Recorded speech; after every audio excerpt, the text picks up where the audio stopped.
Bharatiya Janata party को जिंदा करने का काम महाराणा प्रताप ने किया है। बीजेपी को कोई पूछता नहीं था, महाराणा प्रताप के नाम का सहरा लेकर बीजेपी यहां तक पहुंच गई। तो पुलिस भी तो जुल्म कर रही है। तो अरावली नहीं बचेगी तो हम भी नहीं बचेंगे। ना पर्यावरण होगा, ना पेड़ होंगे, ना पौधे होंगे, ना पानी होगा। तो आप केंद्र सरकार से एफिडेविट दिला दो ना भजन लाल जी सुप्रीम कोर्ट में, बात ही खत्म हो जाएगी। पूरी करप्शन की पॉलिसी है और ये पॉलिसी किसी भी कीमत पर कांग्रेस पार्टी और देश स्वीकार नहीं कर सकता। तो कौन पूछ रहा था भगवान राम और महाराणा प्रताप जैसे लोगों का नाम लेकर तुम यहां तक पहुंचे हो। हाल ही में सुप्रीम कोर्ट ने अरावली को लेकर परिभाषा बदली, उसको लेकर राजधानी जयपुर और दिल्ली तक भी युवा सड़क पर उतरे हैं अरावली बचाने को लेकर। कल एनएसयूआई ने भी बड़ा प्रदर्शन किया। मेरे साथ अभी मौजूद है पूर्व कैबिनेट मंत्री प्रताप सिंह खाचरियावास। सर, अरावली की परिभाषा को बदलने को लेकर लोग सड़कों पर उतरे, क्या अरावली जीवन का आधार है और अरावली के मुद्दे पर नो कॉम्प्रोमाइज। राजस्थान या मध्य प्रदेश, दिल्ली, गुजरात, आपके जितने भी स्टेट इसमें, क्योंकि आधा हिंदुस्तान आ रहा है और अरावली की जो परिभाषा इन्होंने सुप्रीम कोर्ट में दायर किया है एफिडेविट भारत सरकार ने, उसमें कह दिया इन्होंने कि 100 मीटर के नीचे की पहाड़ियों का हम अरावली नहीं मानेंगे। तो आप तो वहाँ खनन करवा दोगे, तो अब आपको एफिडेविट जब तक आप वहाँ नहीं दोगे सुप्रीम कोर्ट में वापस और अपनी गलती सुधार नहीं करेगी केंद्र सरकार, तब तक लड़ेगा पूरा देश। और अरावली के मामले में तो समझौता ही नहीं होगा, क्योंकि अरावली नहीं बचेगी तो हम भी नहीं बचेंगे। ना पर्यावरण होगा, ना पेड़ होंगे, ना पौधे होंगे, ना पानी होगा, ना जीवन होगा, ना आपका घर होगा। तो अब अरावली तो जीवन रेखा के साथ समझौता नहीं होता। अभी अरावली बचाने को लेकर ट्रेंड में चल रहा है कि पूर्व मुख्यमंत्री अशोक गहलोत ने भी डीपी बदली। उसको लेकर सीएम बजरंग शर्मा ने कहा कि डीपी बदलने से कुछ नहीं होगा, सड़कों पर उतरने का, लेकिन अरावली के साथ हम छेड़खानी नहीं होने देंगे। भजन लाल जी शर्मा क्या है कि बड़ी बड़ी डींगे मारते हैं, बहुत बड़े बड़े भाषण देते हैं। अरावली के साथ हम छेड़खानी नहीं होने देंगे, तो पब्लिक के हमारे दबाव में उन्होंने बयान दिया है। तो आप केंद्र सरकार से एफिडेविट दिला दो ना भजन लाल जी सुप्रीम कोर्ट में, बात ही खत्म हो जाएगी। अरावली की जो शॉर्ट नोटिस में परिभाषा जो बदलने को लेकर कहा गया, उसमें लिखा है साहब 0.19% खुदाई खनन किया जाएगा। क्या सरकार दूसरी तरफ कहती है कि खनन माफियों को हम छोड़ेंगे नहीं, पकड़ेंगे और कार्रवाई करेंगे? देखिए, ये रेयर अर्थ और रेयर मिनरल्स का झगड़ा चल रहा है। तो वहाँ जो रेयर मिनरल्स है वो सैटेलाइट से पता चल जाते हैं। ये बड़ा करप्शन है कि जो रेयर मिनरल्स है उसमें ये अपनी गणित बैठा रहे हैं।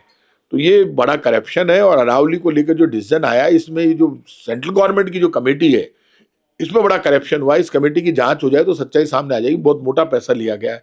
नहीं तो इतना गलत एफिडेविट कभी सुप्रीम कोर्ट में क्यों देगी कमेटी?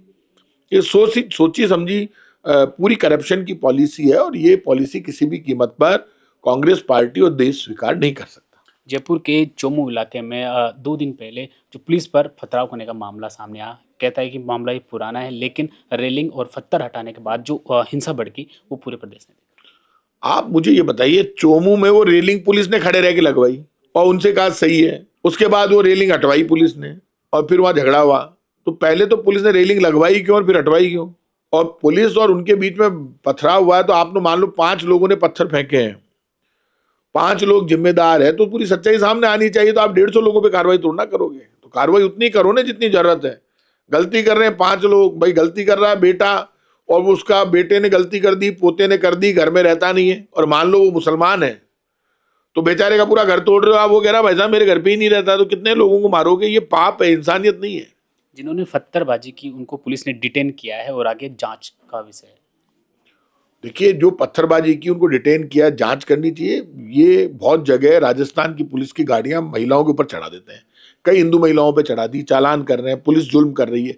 तो पुलिस भी तो जुल्म कर रही है, सरकार का नियंत्रण ही नहीं है पुलिस के ऊपर, कानून व्यवस्था चौपट होगी। राजस्थान तो बलात्कार में नंबर 1 आया है।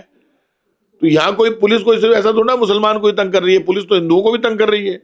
वही स्थिति है, वो हिंदू और मुसलमान थोड़ा देख रही है। सरकार का नियंत्रण नहीं है पुलिस पर, इसलिए पुलिस मनमानी कर रही है। महाराणा प्रताप को लेकर एक बार फिर एक रील वायरल हो रही है, जिसमें राजस्थान की पूर्व नेता प्रतिपक्ष और पंजाब के राज्यपाल गुलाब चंद कटारिया कहते हैं कि महाराणा प्रताप को जिंदा करने का काम जनता पार्टी ने किया है। द ग्रेट महाराणा प्रताप को कटारिया साहब और बीजेपी के सर्टिफिकेट की जरूरत नहीं है। स्वाभिमान, शौर्य, बलिदान, हिंदुस्तान के गौरव, धर्म और संस्कृति के प्रतीक के रूप में महाराणा प्रताप को पूरा देश, पूरा भारत, पूरी दुनिया मानती। और महाराणा प्रताप के लिए जिस तरह की भाषा का प्रयोग कटारिया साहब 2-3 बार कर चुके हैं, अब की बार वो कह रहे हैं जिंदा करने का काम हमने किया। अरे छोड़ो, भारतीय जनता पार्टी को जिंदा करने का काम महाराणा प्रताप ने किया है। बीजेपी को कोई पूछता नहीं था, महाराणा प्रताप के नाम का सहरा लेकर बीजेपी यहां तक पहुंच गई।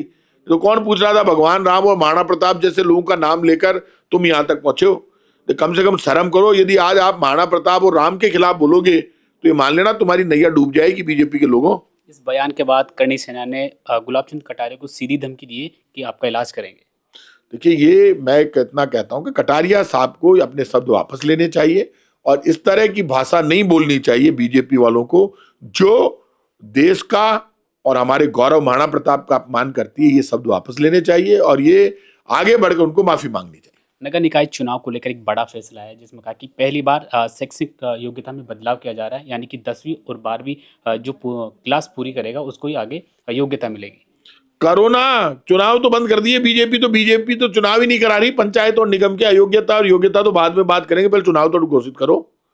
अ, प्रदेश में वर्तमान में जो स्थानीय जो मुद्दे हैं, सरकार कानून व्यवस्था की बात करती है, लेकिन उन्हीं के गृह राज्य मंत्री जवाहर सिंह भड़ेल ने कहा कि लॉ एंड ऑर्डर जो प्रदेश का है वो पूरी तरह से सुरक्षित है, लेकिन लगातार हिंसाएं देखने को मिल रही है। राजस्थान के मुख्यमंत्री, उप मुख्यमंत्री, मंत्री और एमएलए सुरक्षित है, इसमें कोई दोहराई नहीं। लेकिन आम आदमी सुरक्षित नहीं है। राजस्थान का आम आदमी की हालत बहुत खराब है। वो डरता है क्योंकि गले में से चैन छीन लेते हैं, किडनैप माफिया किडनैप कर लेता है, महिलाएं बलात्कार में राजस्थान नंबर 1 पे आया है।